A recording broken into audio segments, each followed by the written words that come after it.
Guys, welcome back to this Art of Fashion. Hope you have a wonderful day. Today's episode is going to be based on how to cut this white damask. You can also call it brocade style. You can see what I'm using as well. I'm using a white brocade to cut this. I'm using 3.5 yards of this fabric to cut it out. So the first folding is going to be into 2, then into 4. So this is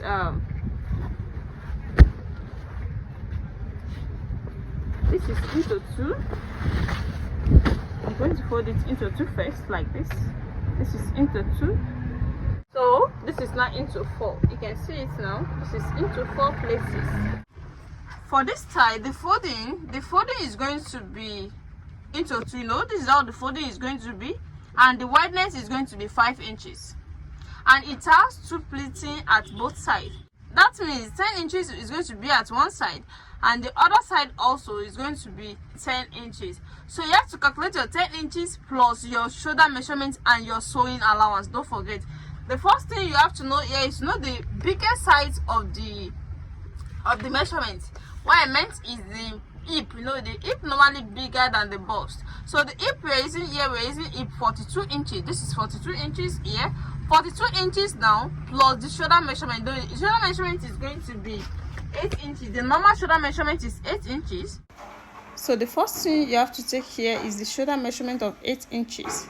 So after that, you add 10 inches for the pleat, the side pleat of the dress. I'm going to take ½ inch of shoulder measurement of shoulder slant, ½ inch of shoulder slant. So this ½ inch, I'm going to trace it up like this.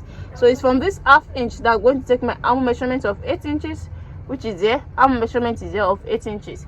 This is the arm measurement of 8 inches. Then I'll cut to the half cut of 16 inches for the half cut, you can see.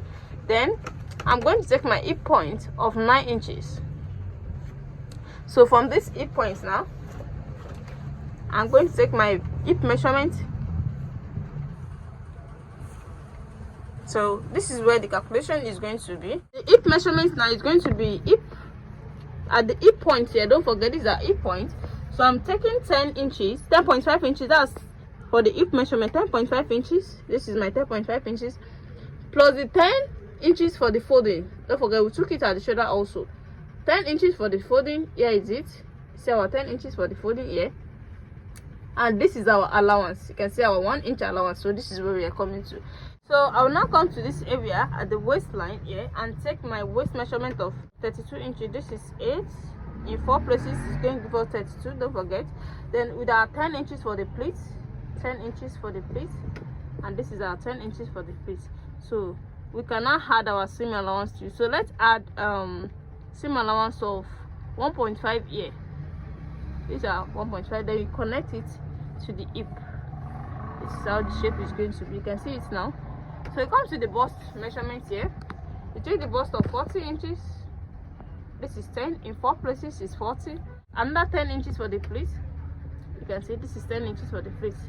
So these are bust measurements with the same allowance of, let me say, 1.5 also. So this is the area of the armhole. This is the bust coming to the waist. You can see this is the bust, and this is the hip point. Then we can now trace it down. You can trace it down to the full length of the dress. You can see we can as well give it a shape, a nice shape at down part. So by minusing 2 inches, you know, it's a straight cut, just bring out that shape. Then you connect it up back. This is now the shape that we're using here. You can see. So by the time I cut it out, you're going to see it properly. So let's cut it. So the full length of the dress is from the shoulder here, from the shoulder here. You can see my full length of the dress is going to be 1 tape. You can see this is 1 tape. That's 62 inches. So that's the full length I'm using with the same allowance. Then I cannot cut it out.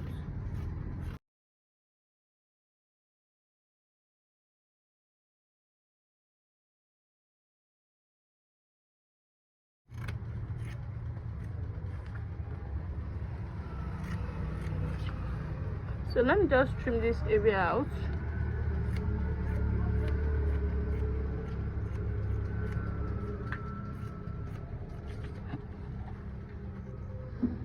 So this is now the shape of the dress, you can see. So the next thing here is to take the neckline. The neckline here, I'm making use of 3 inches for the wideness of the neckline, 3 inches. Then here I'm making use of 2 inches for the back, and I'm connecting them together.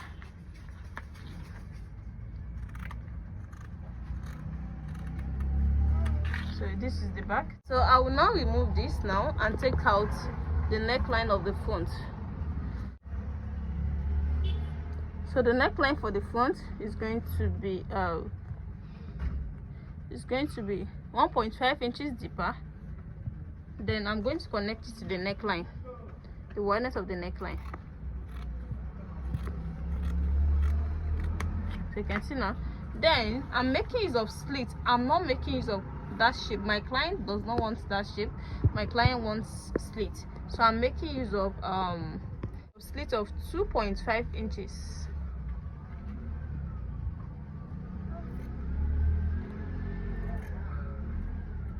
You can see this is not constant. You can as well dip your own than this if you like. So we are done with the body. The next thing to cut out now is the sleeve. Here's the sleeve of the dress, which is 15 inches length, you can see. Then the wideness I'm using here, I'm using 9.5 inches for the wideness of the arm, and the length is 15 inches. So that is what we are adding to this. So to get that shape properly, to get that pleat properly, I'm going to take it through now.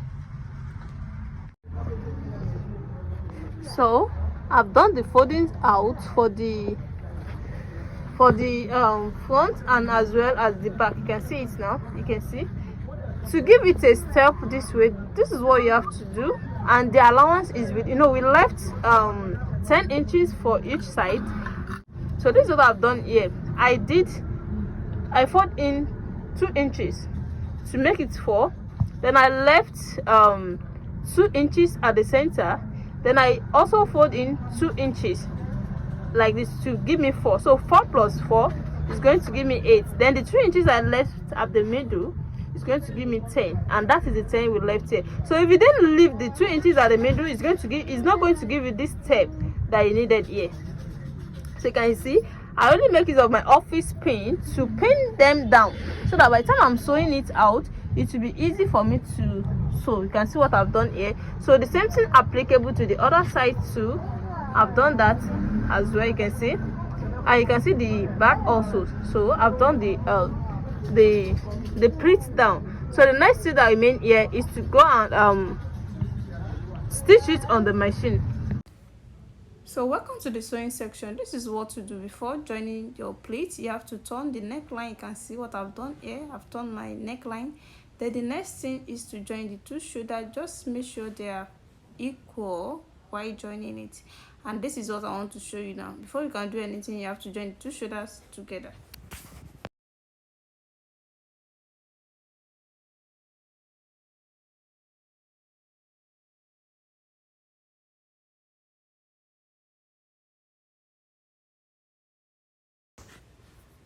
So when you're through joining the shoulders, then you make sure the 2 shoulders are equal like this. Then you start the joining of the pleat. So now I'm ready to join the pleat, but before I can do so, I have to check it again to make sure the distance of what I'm using is correct. So that is why I want to make use of my tape now and take the 2 inches that I want to use, then start to sew.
Welcome back. Here the finished work so far. This is the side plate bubu using a brocade material. You can see how beautiful it turns out. This is the side two-step plate. You can see the side also. This is my sleeve. This is the neckline with slit. This is the other side too. You can see how beautiful it is to the full length of the dress. You can see how simple this when you follow the steps. So if you're watching me for the first time, what are you waiting for? You have subscribed to my channel for more amazing tutorials. See you in my next tutorial. Bye.